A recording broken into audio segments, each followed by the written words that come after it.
special edition of Target Score Winnipeg. Just had an episode released, but as we said, there might be more coming along the way.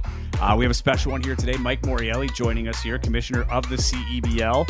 Going to touch on a little bit about the what happened at the West Conference Final, the rules that were implemented, and what to expect this weekend coming up when the conference finals take place. Did I say conference final? Because I meant conference semifinal. But the conference finals are this weekend. And talking a little bit about championship weekend and all that fun stuff.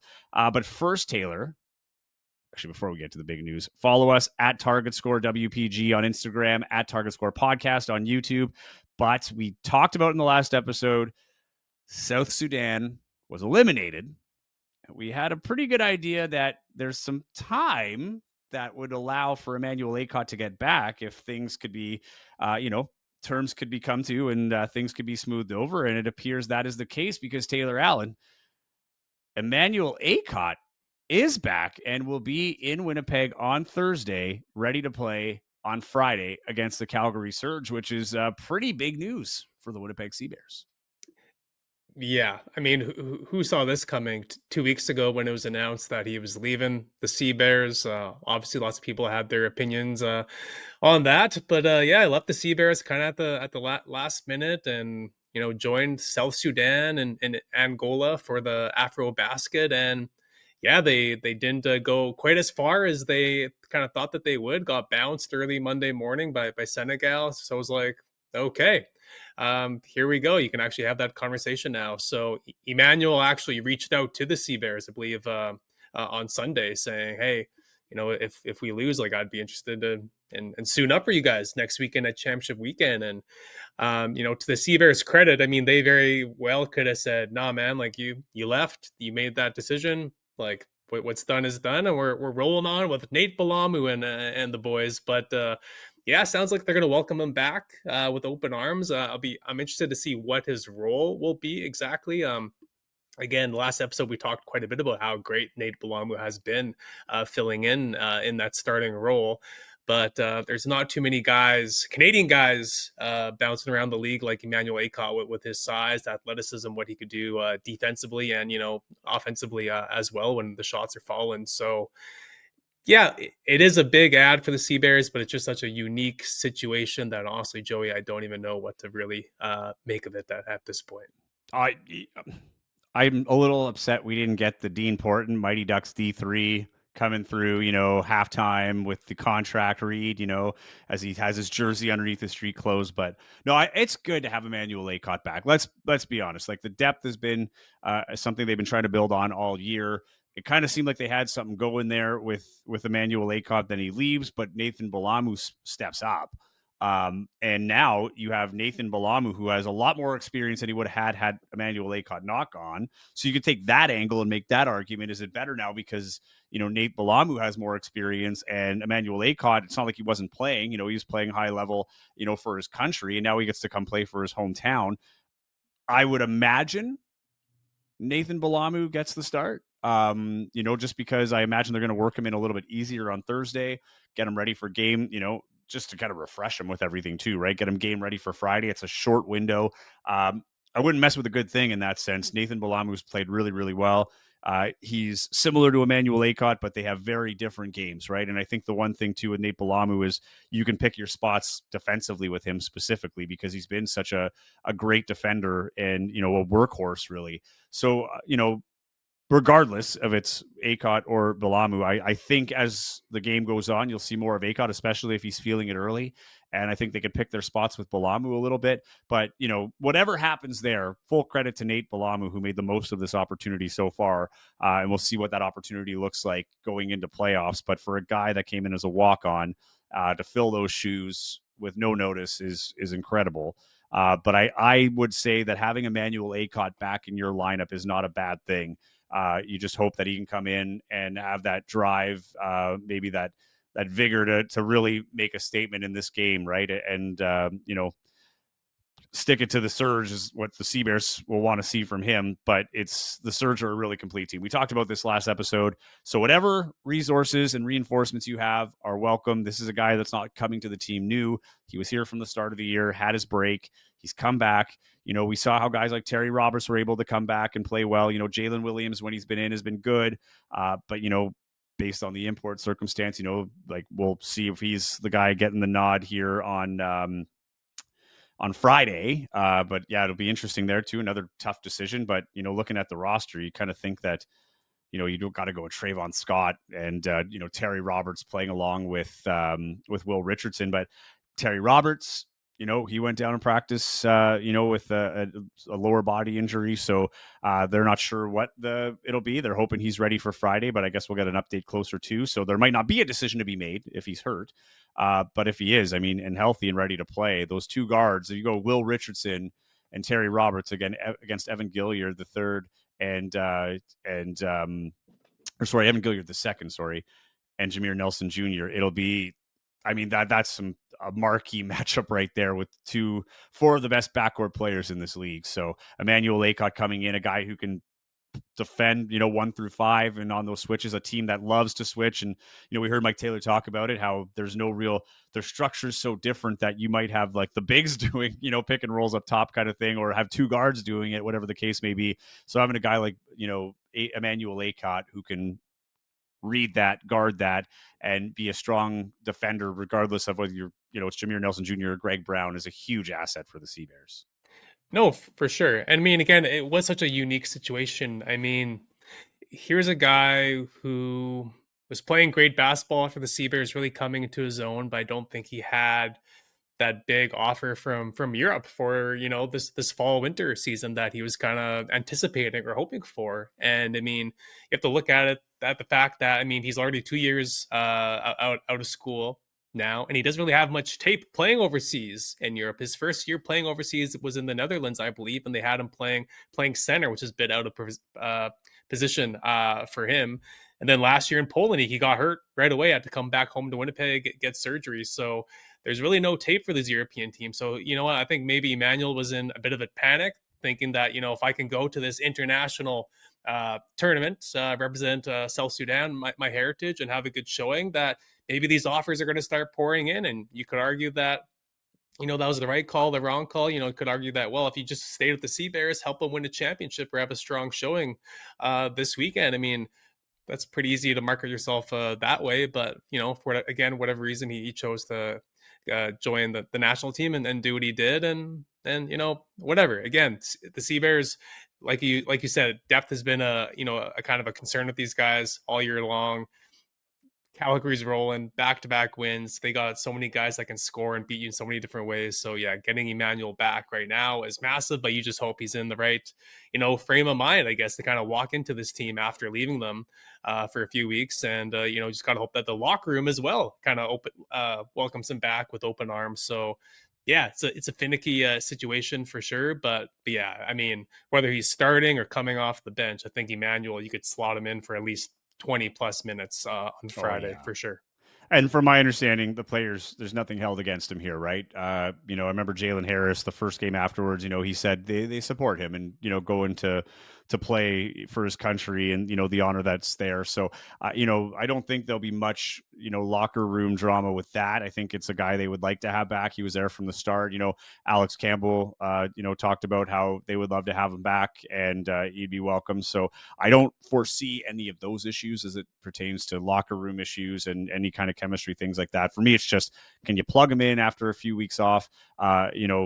Away, I shouldn't say off, but away from the Sea Bears, playing with a different program, different coaches, all this other stuff, and come in and just, be able to plug yourself in like you never left. That's the dream, but will it happen? We'll have to wait and see. But yeah, championship weekend is here. We're recording this on August 20th, Wednesday. Earlier today, you and I saw each other at the coaches presser, the introductory coaches press conference, where media got to meet the four coaches competing for championship weekend. So we are underway, and the festival starts Friday. Tomorrow is the award ceremony. Thursday will be the CEBL awards at the Met, and the games start Friday. So busy time if you're Commissioner Mike Morreale, but we were very fortunate to have him join us here on the Target Score Winnipeg podcast to break down the conference finals, the growth of the league so far, and what we're looking for ahead. Here is that conversation with CEBL Commissioner Mike Morreale. Mike, thank you so much for making the time for us here. I know it's a busy time during championship weekend, so really appreciate making the time here for us on Target Score Winnipeg. Well, listen, with that name, I have to come on. Number one, I've never been on the show yet, so I feel a great privilege. And we are in the city of where the championship game's going to be played and games and all that stuff. And I figured, what the heck, let's do it. That's awesome. Before we get into championship weekend, though, I do have to ask you about Vancouver. Obviously, the conference final on the Western side was incredibly entertaining, but there were a lot of questions as to what was happening with the target time and the video review. Led to some confusion, led to some frustration, particularly with Vancouver fans. But maybe you can take us through the rule and how it was, the reason why it's in place, and what exactly happened on Saturday night in Vancouver, Saturday afternoon, rather, in Vancouver. Well, first of all, I feel for the fans and the bit of confusion. There is kind of a path to how we got there.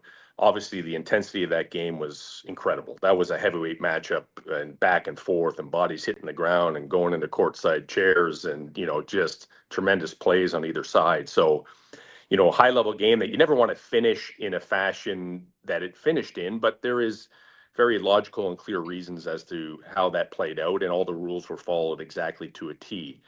So if we go back to the genesis of why this took place, in 2022, in our championship game, championship weekend in Ottawa, we had a whistle for a foul that led to free throws, which would have won the game, and it ultimately did win the game for Hamilton.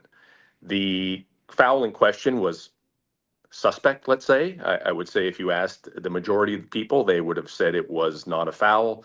And it certainly, led us down a bit of a rabbit hole to say, okay, well, this is something we need to address. We can't play with this wonderful ending in target score and then have a wayward foul, so to speak, or a called foul on the court lead to a loss. That loss has big implications, certainly in the championship game. And we wanted to be able to address that in a way that made sense, where we felt very comfortable that the right outcome would be had by taking a step back to figure out how to figure that out and review it in real time. Unlike most leagues, let's use the NBA for example, they don't finish with a target score ending, so their way of adjudicating games is different. They do put out the last 2 minutes of every game. They do release a report publicly, and they state missed calls, incorrect calls, etc. Just as an anecdote, last year there was a playoff game in Golden State that there was 4 incorrect calls in 37 seconds. That's a playoff game that led to a deciding moment that changed the outcome of that particular series. What we tried to do is to correct those in real time. The officials are officials. It's human nature. We deal with humans all over the court. Obviously, our players, our coaches, and officials are all the same, and they are put into a pretty intense environment, especially at that target score finish. So we identified a solution to that. The solution was that, well, there's two things. First of all, with our instant replay review and our coaches challenge, in the playoffs, coaches are allowed to extend their challenge into target time if it's not used, and they could add a review of a foul to the list of the other reviewable items. So on their own, they have a challenge if they choose to keep it. In this case, in Vancouver, both teams did go into target time with a coach's challenge. That challenge could be challenged for anything, a goaltending and out of bounds, or a foul. That's a new rule that came into place 3 years ago. In addition, any foul that leads to game-winning three free throws, or the potential of game-winning free throws, is instantly reviewed by an independent official that sits at TSN Studios with access to all the replays, all the technology. And this particular individual, it's not the league, it's not driven by the league, it's an independent official who works in the NBA replay system. So they're fully aware and capable and properly vetted, of course, to make these decisions. And their decision is final, and that decision trumps or agrees with the decision that is made on court.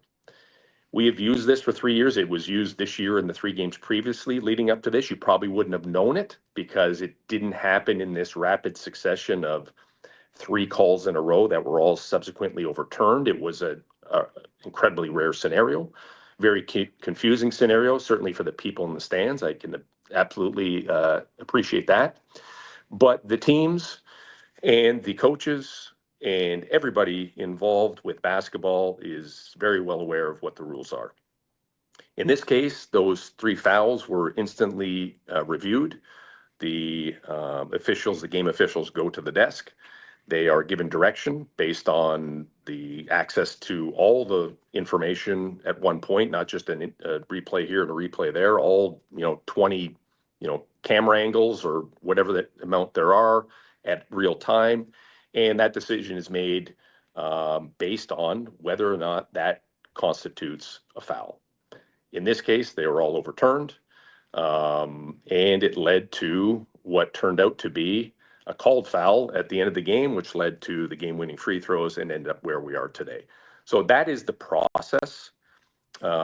It worked exactly as planned. The outcome worked based off of what happened on the court and the called fouls, and the result stands and is official. I understand the confusion. I understand what it's also like for an official to be in an environment that has 5,000 people, and you were there, Joey. You can speak to that. And optically, from a fan perspective, not knowing the ins and outs of the rule, they're looking at this and saying, "Well, listen, these on-court officials called a foul, got together, and waved it off." That is not the case. They really are taking direction. They are not really. They are taking direction from the independent official with access to all that information. It's relayed to them, and then they make the call in the court. So any mention of, it came from above is not reference to the league. It's a reference to that independent official that sits in the TSN studios. Okay. Go ahead, Tay. Mike, I mean, obviously, anytime there's a do or die game and there's some calls at the end that kind of, help decide that the way the game ends, no matter what the system is, there's going to be some parties that aren't too thrilled. And obviously, in Vancouver, they were very outspoken as to what happened, how upset they were, and whatnot. I mean, their star player, Mitch Creek, arguably the best player in this league, came out and even said, like, I'm not going to play in this league anymore. That's just how outraged he was. Like, and I know tensions were high after a big loss like that, but Mike, just what did you make of the reaction that we've all heard from Vancouver since? Obviously, they're not going down silently. And have you spoken to people with the Bandits, such as Mitch Creek, since? I've certainly spoken to members of the Bandits. I had a text communication with Mitch Creek. I respect Mitch Creek as a player. He's an excellent player, one of the best players we've had in our league. There's no doubt about it.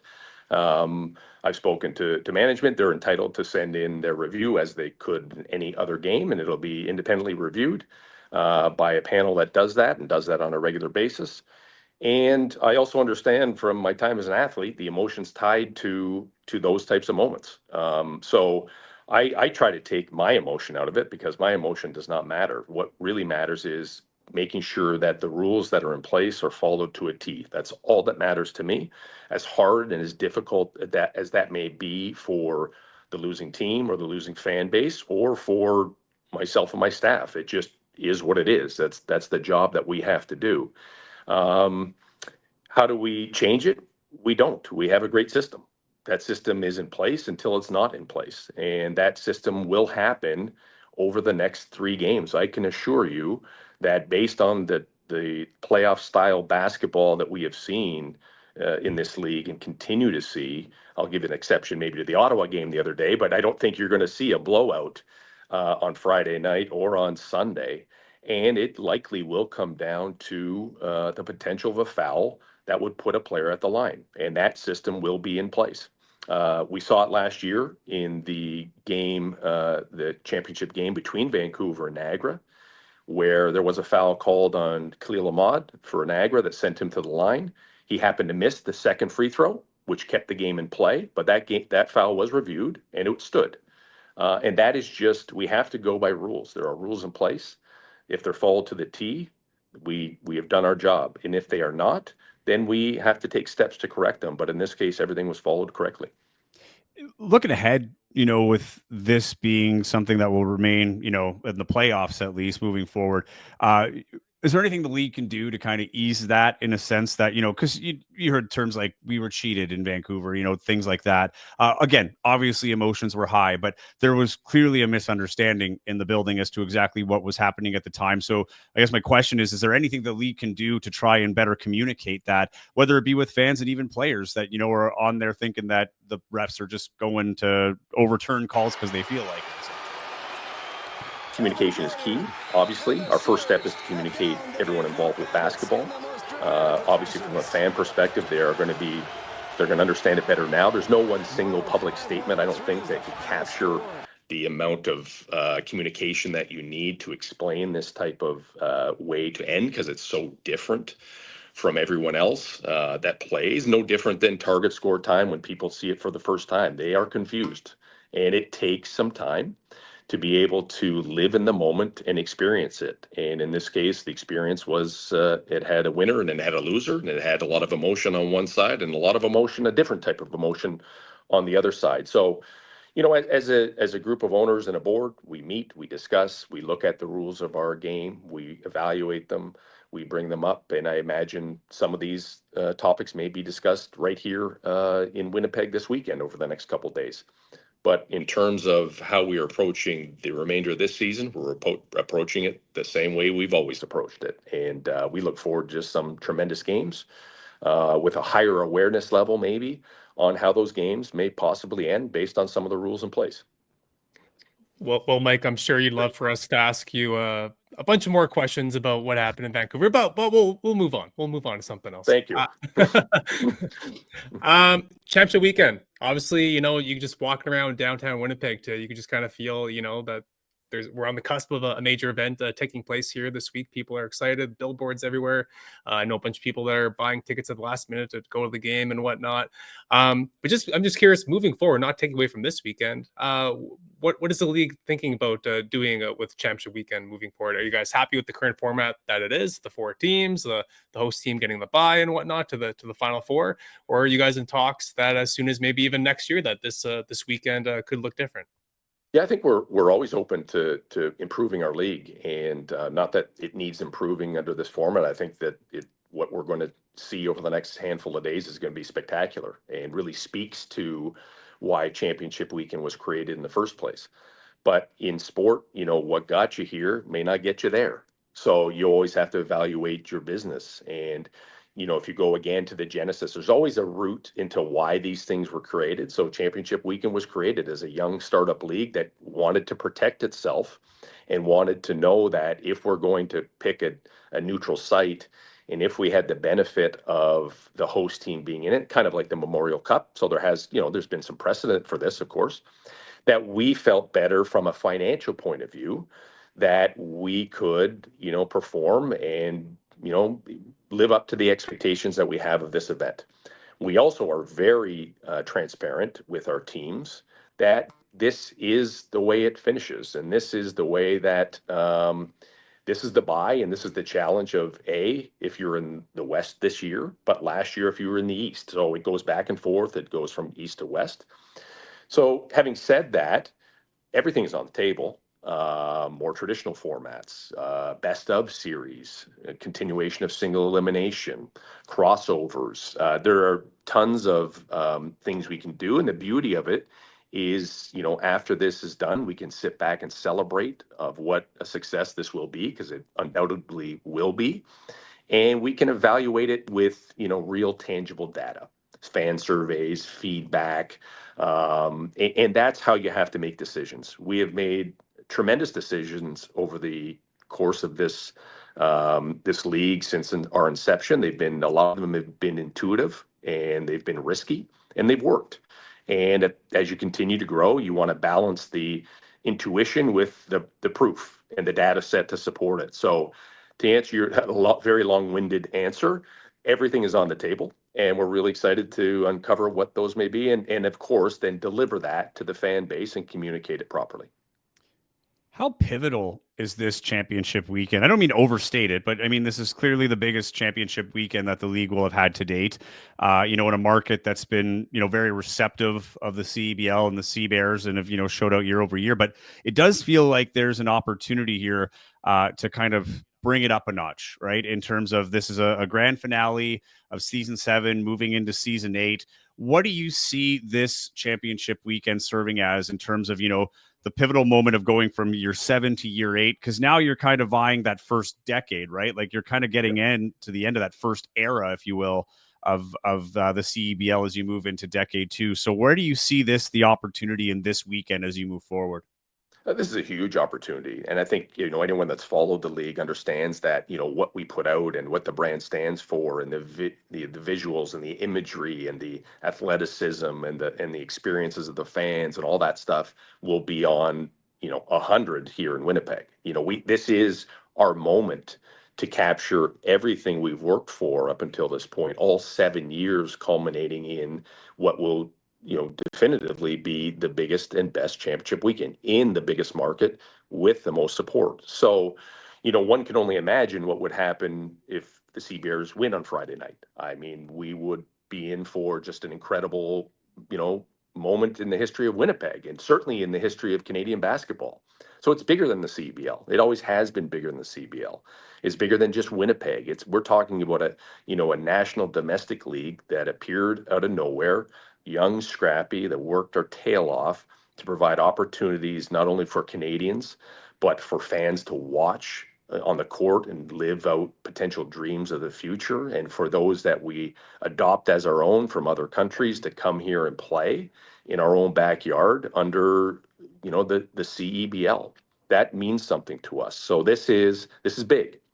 This is, for those of you that have gone to championship weekends before, this one may be a little bit unrecognizable because it will be bigger and better and louder and more entertaining. The setup here between, the hotels and between the arena and between the fan festival, we're talking about a couple minutes walk, so it's easily accessible. It's inviting for everybody. There's entertainment options for everybody. Every day we'll have something, outside of the game to grab your attention. And this market has shown, not just for basketball, but for all sports, that they know how to throw a party. And there will be a couple big parties this year. This will be one of them, and the one will be followed in November. And what that is going to be like as well. So I'm super pumped. It's almost surreal that we have this opportunity to do it on the level that we had always dreamed to do it. Mike, what's something that you think the CEBL does really well, or something that you're really proud of about this league, that you guys have accomplished in these 7 years? And what's something that you'd like this league to get better at, or something you'd like to accomplish in the back half of decade one as a league? Those are great questions. I'm proud of quite a few things. I think establishing ourselves in a country where it's not easy to establish a league or teams. There's no handouts. You got to work really hard for it. I'm most proud of being able to get those players on the court and be able to bring in a wide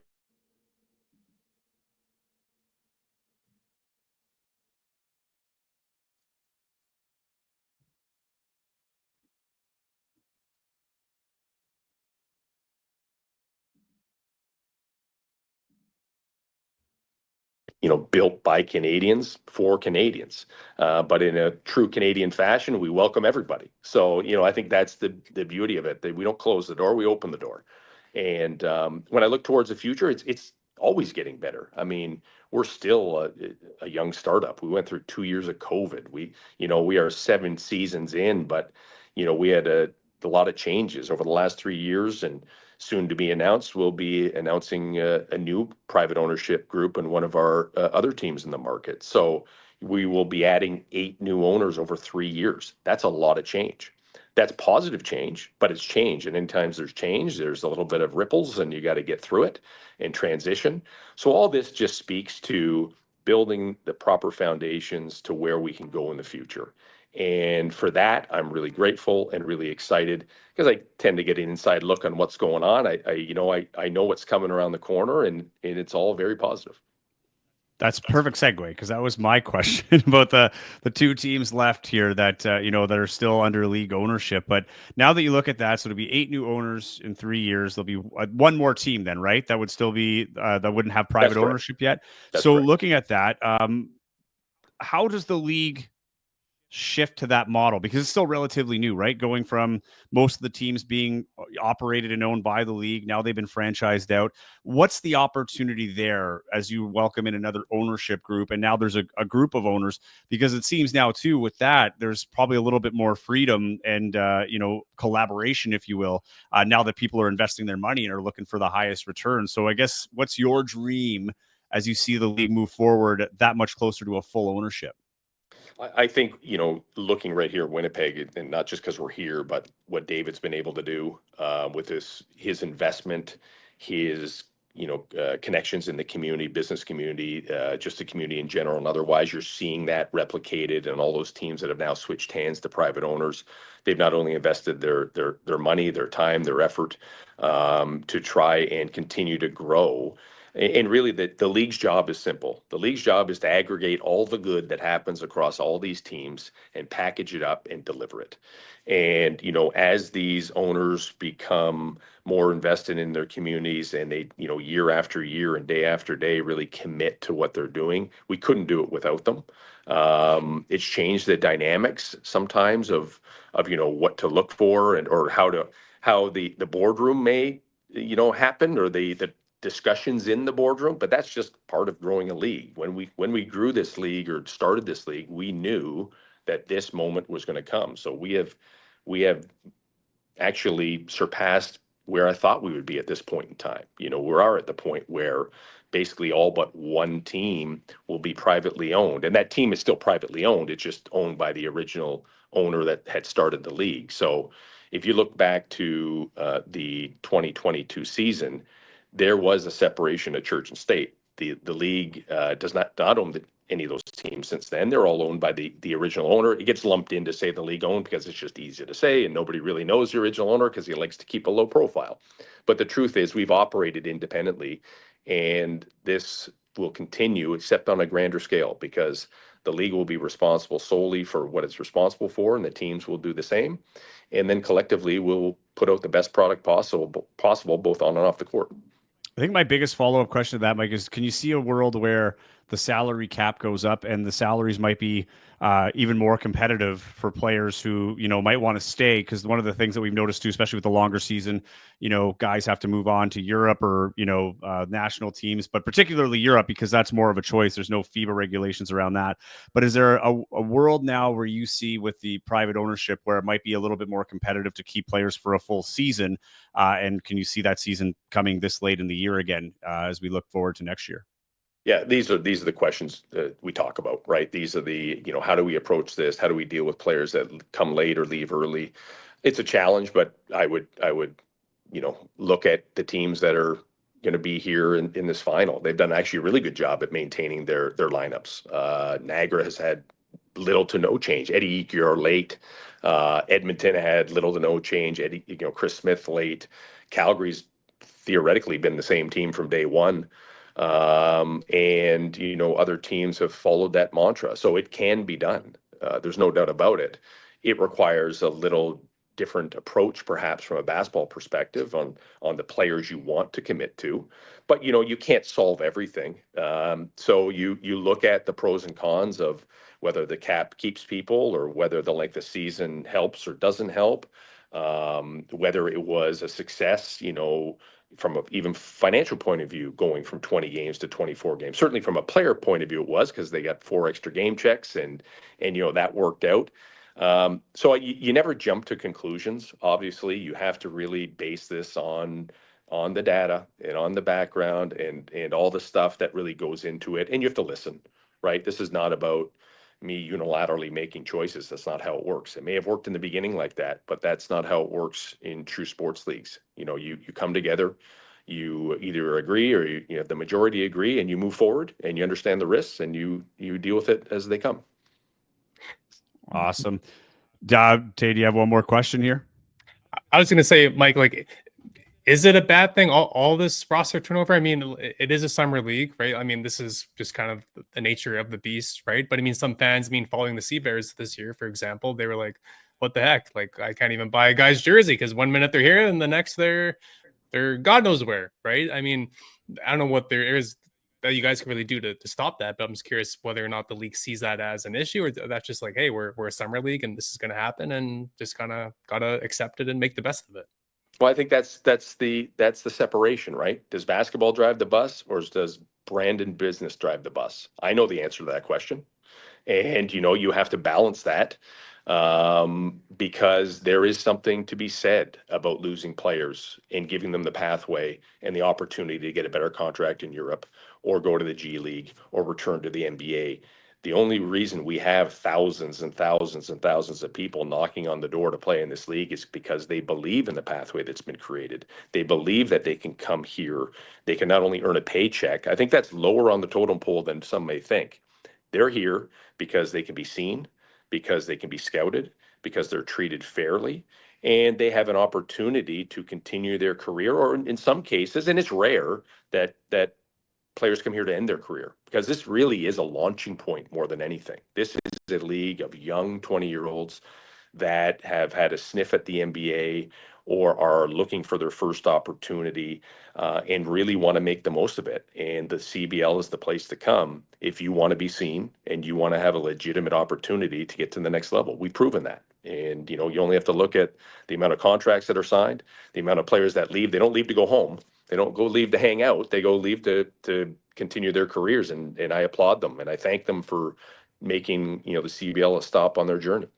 Well, and I will say, as there's more and more Canadians that are, playing in this league, I think it will become a destination for retirement as well, right? Getting the chance to play for your hometown. We always talk about Chad Posthumous and how proud he was here. I'll end with this, Mike. Do you have any memories of Chad? We've been trying to honor him throughout the season with the show, trying to ask people some good memories or stories of Chad Posthumous, during his time with the CEBL. I was wondering if you might have anything you want to share. Chad Posthumous is one of the greatest human beings I've ever met. I loved the guy. I really did. I instantly meshed with him. I'll remember from his championship winning game in Saskatchewan when he was there as a Rattler in our first ever season, out in the parking lot with him, sharing a beer and just having a good time. And he was a big kid. We all know Chad, what he was like. He was like a grown up kid. And every time I came to town, no matter what it was, he'd meet me for lunch. We'd go grab lunch. We'd hang out. We'd talk, just him and I, just about life, not even about basketball. But spending some real time with him when we went to play our international games for FIBA, when we went to Nicaragua and we went to Mexico, and he was part of that team that we assembled in the off season. And getting to know Chad the man, getting to see him watch do this 7-foot guy do backflips into a 4-foot pool before game time, and wondering what is going on, or taking us to the craziest clubs in some back alley in Nicaragua, and hoping to God he protects me. Those are the moments that I will remember. I fondly, fondly remember him. None of it has to do with basketball. It just has to do with the person he was. And we will take a moment over this weekend to celebrate him and to celebrate his memory. And I really look forward to it. I really, really do. It's the second time I've heard the backflip story in 2 weeks. That one's making the rounds. I like that. Well, Mike, I know you're busy and you have a busy day. Just want to thank you for coming on again. Appreciate you making the time here for us, and really hope you get to enjoy championship weekend here as well. I know it's a busy time for you as you're, you have different functions left, right, and center this week, but I hope you get a chance to enjoy the festivities a little bit as well. And congratulations on another great season here in the CEBL. Well, thank you guys. Thanks for your support. I love what you do. This is really important, whether you realize it or not just in Winnipeg, but across the league. Fans listen to what you guys have to say, and I'm glad you invited me on. I'm happy to be here.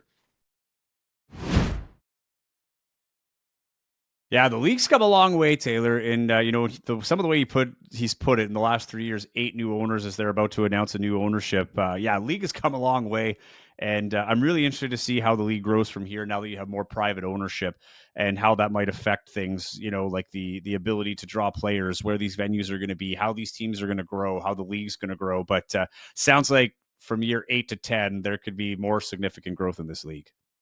Yeah, no, absolutely. And it can't be overlooked. Like you kind of said, like it's not easy starting a professional sports league in Canada. I mean, don't got to tell Winnipeggers that. I mean, this is the third go at having a pro basketball team here, since the 90s. And no one needs to be reminded how the Thunder and Cyclone turned out. And obviously, that was a much different situation. They were in leagues with, some Midwest American teams and whatever. And obviously, those leagues weren't as well organized. But even, look at the Canadian Premier League for soccer. I mean, they've had their ups and downs, and they're kind of still in a way kind of struggling to really have their massive impact on the country as well. So yeah, it's an uphill climb, trying to make it in Canada for whatever reason. But yeah, the CEBL is gaining momentum. I mean, it's cool driving around Winnipeg. You're always seeing people wearing Sea Bears stuff and whatever, and hopefully that will other markets will start seeing more of that as well. I mean, Winnipeg has a very good, and other markets still have some catching up to do. But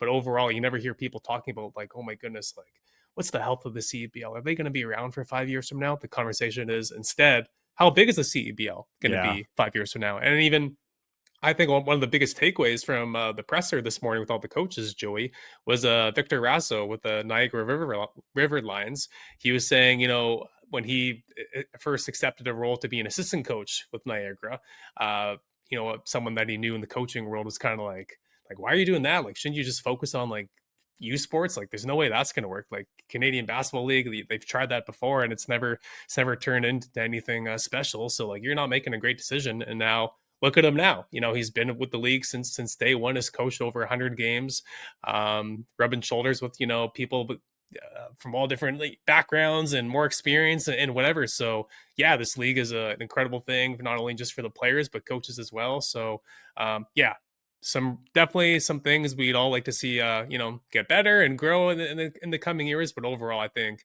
all basketball lovers in this country should be really proud and happy with where this league is today. One of the cool things he said too was like, just how him and Mike DeGiorgio, the head coach of Scarborough Shooting Stars, both coaches on the east side of the bracket, are from Canada, right? And he talked about, that dream of being able to, be a Canadian, work in Canada. And, he works, both of them are prep school coaches in Ontario in the CEBL off season, being able to learn from guys. He's sitting beside an NBA coach in Caleb Canales, who coached as an interim head coach for the Portland Trailblazers in 2012 and is, coach guys like Dirk Nowitzki, Vince Carter, Jameer Nelson Sr., Damian Lillard. Like there's, they get to learn a lot from this too. But I agree with you in that it's been cool to see. And I do liked what Mike was saying about, like moving forward and how this league grows from here, right? And all the opportunities that they've had and players that are coming here, to make their run at the NBA. And that's kind of what this league is serving. But as players come back and get older, Canadian players particularly, with a chance to play at home, that's just something that generations of basketball players never had. So really cool in that regard as well. But yeah, it's going to be an exciting week. Championship weekend is here. Awards go Thursday night at the Met, and then the first game is at 5:00. It's the Eastern Conference Final at Canada Life Center, followed by the 7:30 Western Conference Final between the Calgary Surge and the Winnipeg Sea Bears.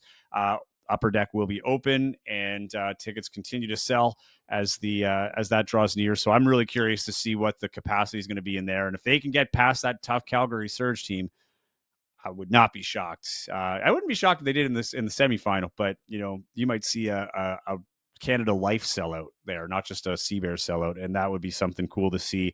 Might be the last chance that we see the championship weekend. So Winnipeg has a chance to really show out, either have a send off or set a new standard for this tournament as time moves forward. But we will continue to have programming throughout the week. Stay tuned on our social channels. Thanks for tuning in. Busy week. Love that you joined us here, and looking forward to seeing you at Canada Life Center. Until then, have yourself a good one.